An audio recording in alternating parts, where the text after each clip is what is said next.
అందరికీ praise lord. December 27 ఈరోజు దేవుని వాగ్దానము. దేనిని గూర్చియు చింతింపకుడి. ఫిలిప్పీ పత్రిక 4వ అధ్యాయము 6వ వచనము.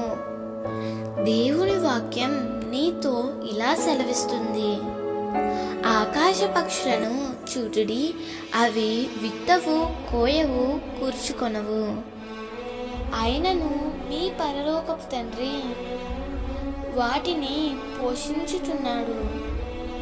వాటికంటే మీరు శ్రేష్ఠులు కారా? మరి ఆకాశ పక్షులను పోషించే దేవుడు నిన్ను, నీ కుటుంబమును పోషించలేడా? తప్పకుండా పోషించగలడు.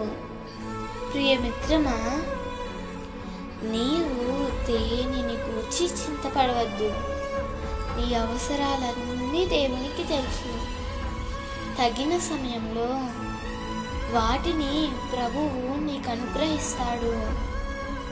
ఆనాడు పేతురు చెరసాలలో బంధించబడినప్పటికీ చక్కగా చెరసాలలో నిద్రపోయాడు.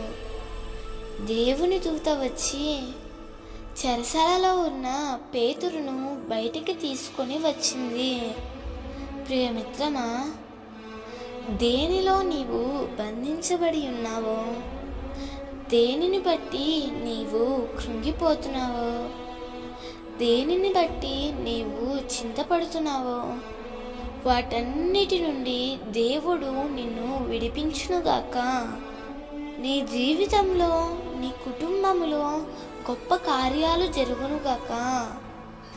దేవుడు ఈ వాగ్దానము నీ జీవితంలో నిశ్చయముగా నెరవేర్చునుగాక.